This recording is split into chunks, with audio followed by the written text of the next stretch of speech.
Oke, ketemu lagi nih di sesi bedah sumber kita. Kali ini kita punya bahan yang, wah, seru banget kayaknya. Dari bab satu, judulnya Pintu Geser. Pernah kepikiran gak sih? Kenapa ya nama-nama kayak sebut aja The Beatles atau Muhammad Ali itu bisa jadi legenda banget. Sementara banyak yang lain mungkin sama hebatnya, ya nggak kedengeran gitu kabarnya. Betul, betul. Sumber yang kita pegang ini, ya coba mengurai misteri itu. Kita diajak ngeliat contoh-contoh nyata nih, mulai dari The Beatles yang dulu katanya hampir gagal, sampai ke pemikiran tokoh kayak Samuel Johnson atau bahkan ekonom John Maynard Keynes. Jadi ini bukan sekedar kumpulan cerita sukses biasa aja loh. Oh, bukan sekedar cerita sukses ya? Bukan. Ini lebih keajakan buat Anda juga, buat mikir lebih dalam soal mekanisme di balik ketenaran, dan ya tentu aja kegagalan juga. Nah, itu dia. Menarik. Jadi, misi kita sekarang nih, kita coba bongkar ide-ide kunci dari bab ini. Apa sih sebenarnya yang bikin sebagian orang atau karya itu kayak disambar petir keberuntungan gitu. Sementara yang lain, ya lewat aja gitu. Siap ya? Yuk, kita mulai di obrolan kita. Oke, mungkin contoh paling gampang ya, The Beatles deh. Ah, The Beatles, iya. Kenapa tuh? Coba bayangin, di awal-awal karir, mereka tuh ditolak berkali-kali loh sama label rekaman. Serius, ditolak. The Beatles. Iya, Decca Records itu bahkan bilang, wah grup gitar udah nggak zaman katanya. Waduh, padahal kan mereka ikonik banget ya. Nah, ini kan udah nunjukin banget ya peran keberuntungan itu, momen untung yang pas, gitu kan? Wah iya juga ya, padahal kita kenalnya mereka sebagai band terbesar sepanjang masa. Sumber ini juga nyebut nama-nama lain kan yang kayak disambar petir gitu. Ada, kayak Taylor Swift, Bob Dylan, bahkan sampai ke masa lalu ada Leonardo da Vinci, Jane Austen, Steve Jobs, Obama. Banyak ya ternyata. Tapi yang bikin agak merinding nih, ada juga konsep uh, The Beatles yang hilang atau Swift yang hilang. Maksudnya gimana tuh yang hilang? Maksudnya gini, ada kemungkinan besar banyak banget orang dengan bakat luar biasa, mungkin setara sama mereka, tapi yang nggak pernah dapat pintu geser keberuntungan itu. Mereka nggak dapat kesempatan, atau mungkin sempat muncul sebentar, tapi cepat dilupain orang. Benjamin Franklin pernah bilang kan, jumlah jiwa-jiwa hebat yang nggak dikenal itu, ya sama banyaknya dengan yang paling terkenal. Gitu ya. Jadi ini bukan cuma soal kualitas doang dong. Bukan cuma itu. Kayak oke lah, The Beatles atau Taylor Swift itu jelas hebat banget. Kualitas itu pasti penting. Ya mungkin syarat minimal lah ya. Tapi sumber ini bilang, itu nggak cukup. Tepat sekali. Kualitas luar biasa itu perlu, jelas. Tapi nggak menjamin ketenaran global. Ada faktor serendipity. Nah itu, kebetulan yang menguntungkan sama keberuntungan murni, yang perannya krusial banget. Jadi kalau kita mikir sukses besar itu cuma karena kualitas orangnya, wah itu bisa dibilang kekeliruan besar sih. Seringkali itu soal ya ada di tempat yang tepat, waktu yang tepat, ketemu orang yang tepat gitu. Menarik. Jadi kayak lotre gitu ya. Sumber ini pakai analogi lotre kan ya. Iya, ada analogi itu. Kita semua ini kayak ikut banyak lotre dalam hidup, tanpa sadar gitu ya. Nah, buat urusan ketenaran, ada beberapa yang narik tiket emas. Seringnya karena hoki aja. Tapi katanya kita bisa naikin peluang menang lotre itu. Ya, bisa dibilang begitu. Mungkin dengan terus mencoba, terus berkarya, memperluas jaringan, atau sekedar hadir di tempat-tempat yang potensial membuka peluang. Tapi intinya, faktor acak itu gede banget perannya. Dan ini penting nih. Ini nggak cuma soal ketenaran sesaat ya, tapi prinsip umum yang berlaku sepanjang sejarah. Gimana reputasi jangka panjang itu terbentuk. Oke. Ngomongin reputasi jangka panjang, nah ini ada pemikir abad ke-18 nih, si Samuel Johnson. Dia punya pandangan yang lumayan menarik soal ini kan. Gitu sama ketenaran di masanya. Dia bilang susah banget narik perhatian orang, dan kebanyakan yang terkenal pas dia hidup itu cepet banget dilupain. Dia ngelihat banyak nama besar di zamannya yang sekarang udah, ya siapa yang ingat gitu kan. Dia bedain gitu ya, antara ketenaran pas orangnya masih hidup sama ketenaran yang abadi. Betul, ketenaran semasa hidup dia anggap kayak, apa ya, gelembung ketenaran artifisial, gampang pecah. Seringnya cuma karena ikut-ikutan tren atau mode aja. Dia yakin banget karya-karya yang dulu terkenal tapi sekarang hilang, kalaupun nanti ketemu lagi bakal bikin kita kecewa. Menurut Johnson, ketenaran jangka panjang itu hasil ujian waktu terhadap kualitas sejati, bukan sekedar hoki atau tren sesaat. Tapi emang bener gitu ya? Kayaknya sumber kita ini agak nantang pandangan Johnson itu deh. Gimana dengan contoh kayak film Citizen Kane? Nah, itu dia. Itu kan sering disebut film terbaik sepanjang masa. Tapi dulu kalah Oscar sama film How Green Was My Valley. Film yang sekarang jujur aja jarang banget orang ingat. Betul. Atau contoh lain, The Beatles sendiri. Dulu kan dibanding-bandingin banget sama The Dave Clark Five. Oh ya, The Dave Clark Five. Dulu katanya saingan berat ya? Banget, populer banget dulu mereka. Sampai ada majalah khusus bandingin mereka sama The Beatles terus-terusan. Tapi sekarang ya jauh banget kan ketenarannya. Jadi pandangan Johnson itu ya nggak sepenuhnya bener lah. Kenyataannya banyak karya hebat yang dulu mungkin diabaikan atau hilang. Pas ditemuin lagi malah bikin kita kagum banget. Contohnya siapa tuh yang kayak gitu? Musiknya Johann Sebastian Bach misalnya. Karyanya baru benar-benar dihargai itu lama setelah dia meninggal. Oh iya, Bach ya. Atau musisi blues Robert Johnson. Pengaruhnya baru terasa puluhan tahun kemudian setelah rekamannya ditemuin lagi. Jadi si petir keberuntungan itu bisa nyambar kapan aja, bahkan setelah orangnya nggak ada. Daftar karya agung atau kanon itu nggak kaku, dinamis banget. Selalu bisa berubah, bisa ada kejutan baru muncul. Oke. Jadi kualitas penting, tapi keberuntungan waktu itu juga main peran besar ya. Nah, ada lagi nih soal jebakan berpikir yang diangkat sumber ini. Tentang cara kita memahami kesuksesan. Istilahnya apa tadi? Memilih berdasarkan variabel dependent. Gimana tuh maksudnya? Iya, gampangnya gini deh. Kita itu sering banget kalau mau analisis kesuksesan, kita cuma lihat orang-orang atau perusahaan yang udah sukses. Terus kita cari-cari kesamaan di antara mereka. Nah dari situ kita simpulkan, oh ini nih resep suksesnya. Oh, kayak buku-buku bisnis populer itu ya seringnya. Macam Good to Great atau In Search of Excellence. Mereka kan pelajari perusahaan-perusahaan sukses, terus nemu ciri-ciri kayak budaya disiplin atau bias untuk bertindak gitu kan? Persis, itu contoh bagus. Masalahnya, studi kayak gitu seringkali lupa atau sengaja nggak lihat ke kelompok pembandingnya, yaitu perusahaan-perusahaan yang gagal. Oh, Bisa jadi ribuan perusahaan yang gagal itu juga punya loh budaya disiplin atau bias untuk bertindak yang sama persis. Kalau gitu ceritanya, ciri itu kan bukan penentu suksesnya dong. wah, iya juga ya. Nggak kepikiran ke sana.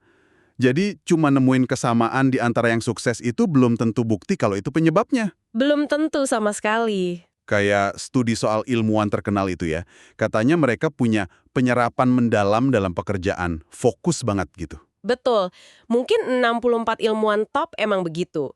Tapi pertanyaannya, gimana dengan 64.000 ilmuwan lain yang mungkin sama tekunnya, sama fokusnya, tapi nggak setenar mereka? Iya juga ya.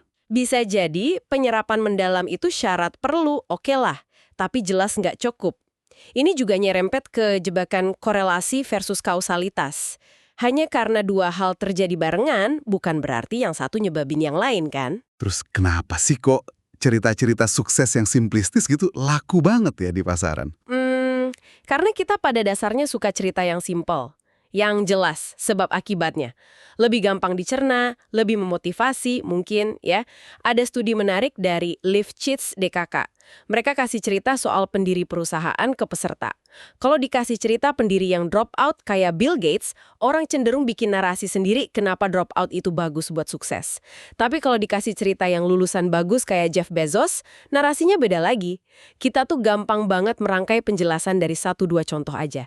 Terlalu cepat menyimpulkan. Termasuk soal Mona Lisa juga ya katanya. Sering banget kan dijelasin ketenarannya itu karena kualitas intrinsiknya, senyum misteriusnya lah, tatapan matanya lah. Iya, seringnya gitu penjelasannya. Tapi penjelasan itu mungkin terlalu menyederhanakan, bisa jadi peran keadaan kebetulan, faktor-faktor nggak terduga yang muncul gitu aja, atau yang disebut adventitious circumstances, dan elemen acak lainnya, itu jauh lebih besar dari yang kita duga. Ada penulis, H.J. Jackson, dia bilang, tokoh sastra romantik kayak Wordsworth atau Keats itu bisa tenar bukan cuma karena tulisannya bagus banget, tapi juga karena banyak faktor kebetulan di zaman mereka yang mendukung.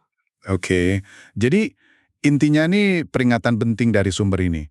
Hati-hati banget kalau bilang si X sukses karena dia punya sifat Y. Seringkali penjelasannya nggak sesederhana itu. Faktor acak itu, wah banyak banget mainnya. Betul sekali. Dan ini nyambung ke bidang riset lain yang disebut eminence studies.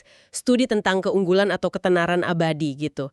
Mereka mencoba mengukur faktor-faktor apa sih yang bikin seseorang jadi jenius atau meninggalkan warisan besar.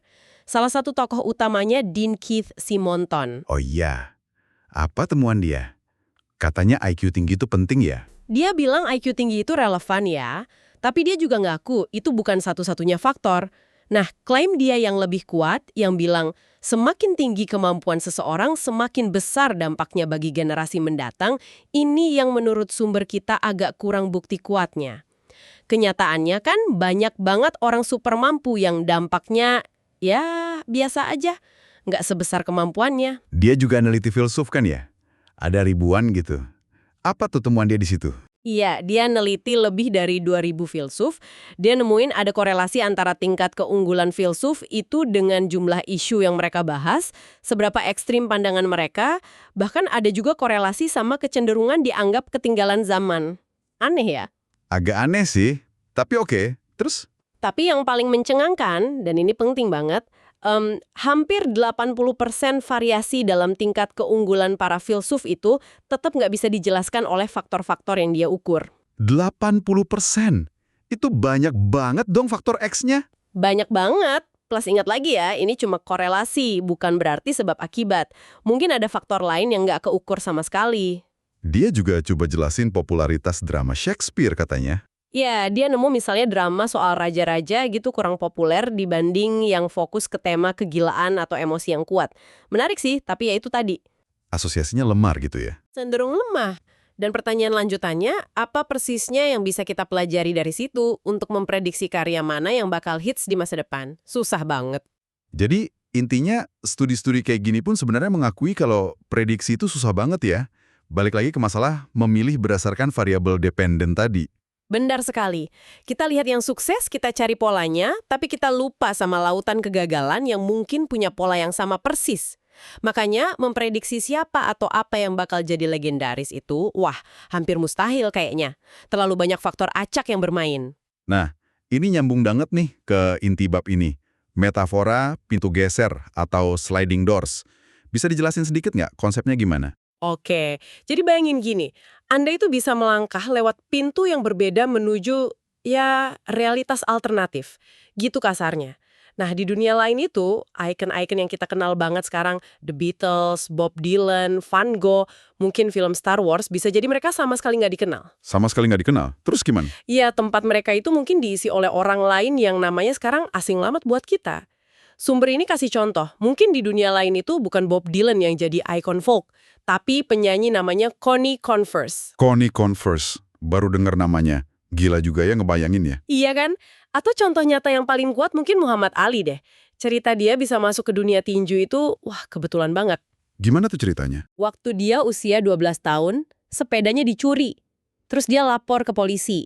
Namanya Joe Martin. Nah kebetulan si Pak Polisi ini juga ngelola sasana tinju. Terus si polisi bilang ke Ali kecil, yang waktu itu namanya masih Cassius Clay, kalau kamu mau hajar pencurinya, mending belajar tinju dulu di sini. Dan dari situlah semua dimulai. Legenda lahir. Wow. Coba bayangin kalau hari itu sepedanya nggak dicuri. Atau kalau dia lapor ke polisi lain yang nggak punya sasana. Gila ya? Nah, itu dia. Satu kejadian kecil, satu pintu geser yang kebetulan kebuka, itu bisa mengubah total jalan hidup seseorang. Bahkan mungkin sejarah dunia olahraga. Bener banget. Makanya sumber ini memang menyoroti benang merah dalam banyak kisah sukses. Seringkali ada pertemuan krusial di waktu yang tepat, dapat dukungan penting kayak manajer Brian Epstein buat The Beatles, atau sponsor, atau mungkin karyanya pas banget sama zeitgeist, semangat zaman saat itu. Ada contoh lain nggak soal pintu geser ini selain Ali? Bob Dylan lagi deh. Karirnya itu melejit salah satunya karena ulasan super positif dari kritikus musik namanya Robert Shelton di New York Times tahun 1961. Oh, ulasan koran ya? Iya, padahal waktu itu Dylan belum siapa-siapa, ulasan itu ngaruh banget buat karirnya di awal. Nah, coba bayangin, Gimana kalau hari itu si Shelton milih nulis soal musisi folk lain yang mungkin sama bagusnya? Wah, Mungkin kita nggak akan pernah dengar nama musisi itu sama sekali. Pintu keberuntungannya nggak kebuka buat dia. gila ya. Ini jadi bikin mikir banget sih betapa rapuhnya gitu ya jalur menuju puncak itu. Nah, ngomongin ketidakpastian, ada pemikiran dari ekonom John Maynard Keynes yang relevan juga kan soal ini? Betul. Keynes ini dia bedain antara risiko sama ketidakpastian. Ini penting nih bedanya. Apa bedanya tuh? Risiko itu probabilitasnya bisa dihitung. Kayak main roulette, kita tahu peluang angka merah atau hitam keluar berapa. Tapi ketidakpastian, nah ini situasi di mana kita sama sekali nggak bisa nentuin probabilitasnya. Nggak ada dasarnya. Contohnya apa tuh ketidakpastian versi Keynes ini? Misalnya dia bilang prospek perang di Eropa di masa depan.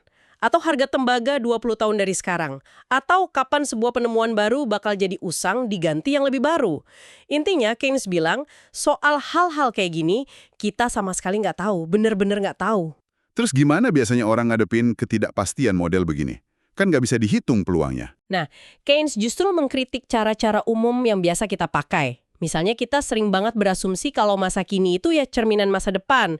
Besok juga bakal kayak gini lah. Padahal sejarah penuh kejutan kan? Atau cara lain, kita cuma ikut-ikutan pendapat mayoritas aja. Apa kata orang banyak, ya udah, ikutin. Penilaian konvensional, kata Keynes.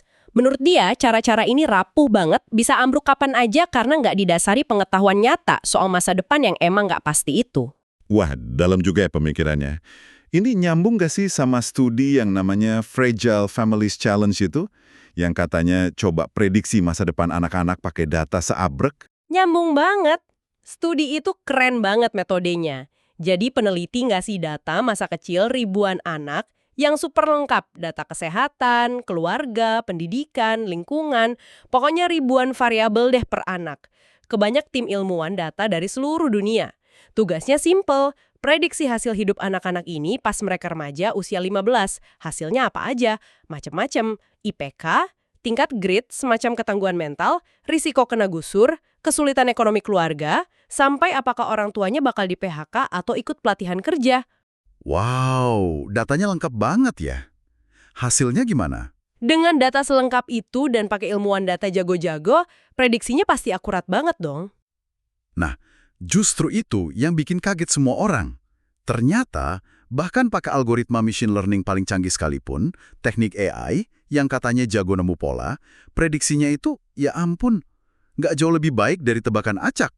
Serius?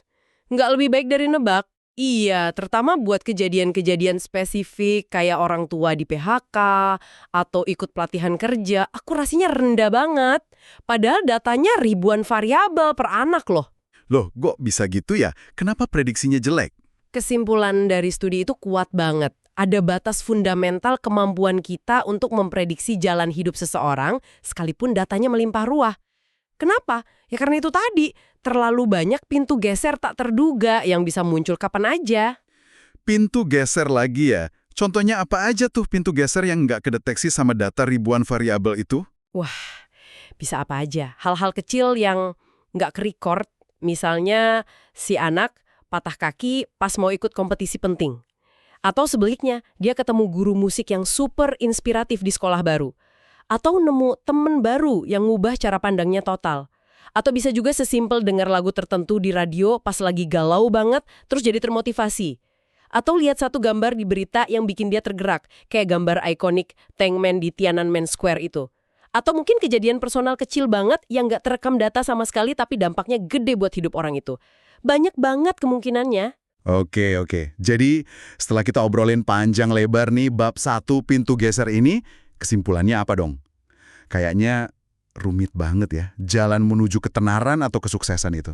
Rumit dan penuh ketidakpastian.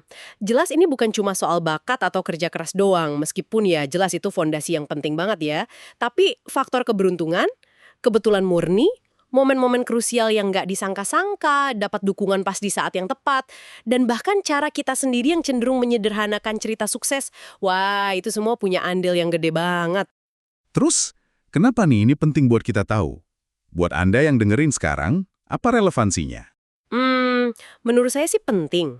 supaya kita bisa melihat dunia di sekitar kita, kesuksesan orang lain, mungkin juga potensi diri sendiri atau orang di sekitar kita yang belum terlihat dengan kacamata yang ya lebih realistis dan kritis. Biar nggak gampang kemakan narasi sukses instan atau mitos bahwa kualitas pasti menang. Realitasnya itu jauh lebih acak dan kompleks dari cerita-cerita simpel itu. Bener juga. Jadi, lebih rendah hati mungkin ya ngelihat sukses orang lain, dan juga lebih optimis mungkin soal potensi yang belum kelihatan. Nah, sebagai penutup nih, mungkin ada satu hal buat kita renungkan bareng-bareng ya. Kalau faktor acak dan pintu geser ini perannya segede itu dalam menentukan siapa yang kita anggap hebat hari ini, coba deh kita bayangin, kira-kira berapa banyak ya bakat-bakat luar biasa di luar sana? Di seni, sains, bisnis, atau bidang apapun yang Anda geluti. Ya mungkin hilang, atau nggak pernah kita kenal sama sekali. Cuma gara-gara satu belokan kecil di hidup mereka itu beda arahnya. Nah, itu pertanyaan bagus banget untuk direnungkan. Siapa ya Connie Converse atau Robert Johnson di bidang Anda masing-masing? Sosok-sosok brilian yang mungkin ceritanya bakal beda banget kalau saja satu pintu geser terbuka berbeda untuk mereka. Sesuatu untuk dipikirkan ya. Oke deh, sampai ketemu lagi di obrolan kita berikutnya.